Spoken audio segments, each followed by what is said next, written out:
जय भोले बाबा की। जब कोई प्रदोष व्रत गुरुवार के दिन पड़ता है तो उसे गुरु प्रदोष व्रत कहा जाता है। कहते हैं कि इस दिन प्रदोष काल में भोलेनाथ प्रसन्न मुद्रा में होते हैं और जातकों की सभी मनोकामनाएं पूरी करते हैं। धार्मिक मान्यताओं के अनुसार प्रदोष व्रत 100 गांवों के दान के बराबर का पुण्य प्रदान करता है। साथ ही इस व्रत को रखने से जातक को रोग, दोष और दरिद्रता से छुटकारा मिलता है।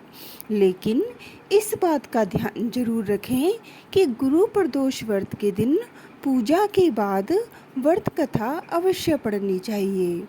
प्रदोष व्रत में भगवान शिव के साथ ही माता पार्वती का भी पूजन किया जाता है।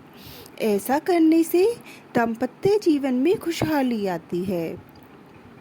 प्रदोष व्रत में भगवान शिव का पंचामृत से अभिषेक करें और उन्हें भांग, धतूरा और बेलपत्र अर्पित करें।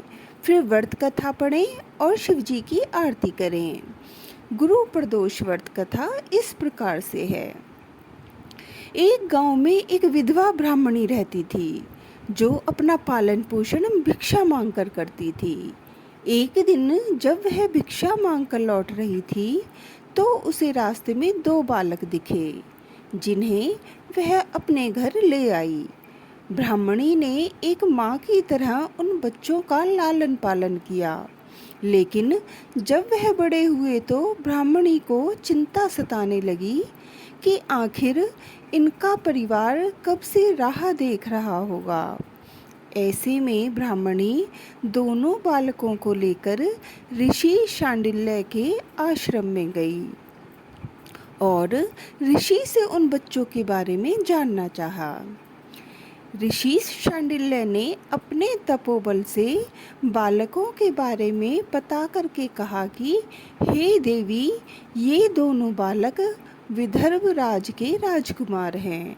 गंधर्व नरेश के आक्रमण से इनके पिता का राजपाट छीन लिया गया है। ब्राह्मणी और राजकुमारों ने विधि विधान से प्रदोष व्रत किया। फिर एक दिन बड़े राजकुमार की मुलाकात अंशुमति से हुई। दोनों एक दूसरे को चाहने लगे। तब अंशुमति के पिता ने राजकुमार की सहमति से दोनों की शादी कर दी। फिर दोनों राजकुमार ने गंधर्व पर हमला किया और उनकी जीत हुई। बता दें कि इस युद्ध में अंशुमति के पिता ने राजकुमारों की मदद की थी। दोनों राजकुमारों को अपना सिंहासन वापस मिल गया और गरीब ब्राह्मणी को भी एक खास स्थान दे दिया गया, जिससे उनके सारे दुख खत्म हो गए। राजपाट वापस मिलने का कारण प्रदोष व्रत था, जिससे उन्हें संपत्ति मिली और जीवन में खुशहाली आई। एक अन्य कथा के अनुसार एक बार इंद्र और वृत्तासुर की सेना में घनघोर युद्ध हुआ। देवताओं ने दैत्य सेना को पराजित कर नष्ट भ्रष्ट कर डाला। यह देख वृत्तासुर अत्यंत क्रोधित हो स्वयं युद्ध को उद्यत हुआ। आसुरी माया से उसने विकराल रूप धारण कर लिया। सभी देवता भयभीत हो गुरुदेव बृहस्पति की शरण में पहुँचे। बृहस्पति देव महाराज बोले, पहले मैं तुम्हें वृत्तासुर का वास्तविक परिचय दे दूं। वृत्तासुर बड़ा तपस्वी और कर्मनिष्ठ है। उसने गंधमादन पर्वत पर घोर तपस्या कर शिवजी को प्रसन्न किया। पूर्व समय में वह चित्ररथ नाम का राजा था। एक बार वह अपने विमान से कैलाश पर्वत चला गया।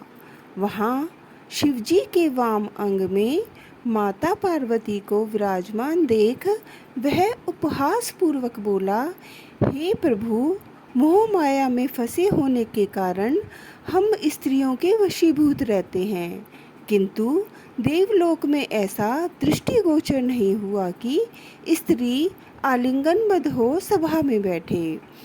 चित्ररथ के यह वचन सुन सर्वव्यापी शिव शंकर हंसकर बोले कि हे राजन, मेरा व्यवहारिक दृष्टिकोण पृथक है। मैंने मृत्युदाता कालकूट महाविष का पान किया है, फिर भी तुम साधारण जन की भांति मेरा उपहास उड़ाते हो। माता पार्वती क्रोधित हो चित्ररथ से संबोधित हुई।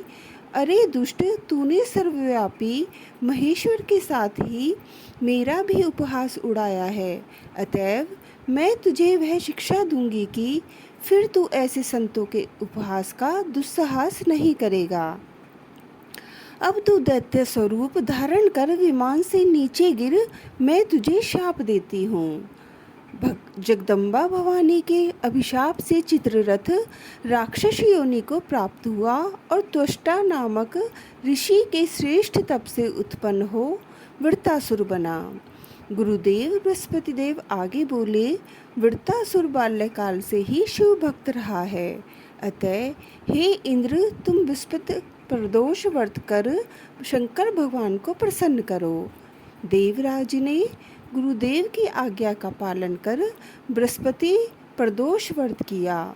गुरु प्रदोष व्रत के प्रताप से इंद्र ने शीघ्र ही वृत्तासुर पर विजय प्राप्त कर ली और देवलोक में शांति छा गई। अतः प्रदोष व्रत हर शिव भक्त को अवश्य करना चाहिए। जय भोले बाबा की, जय पार्वती मैया की।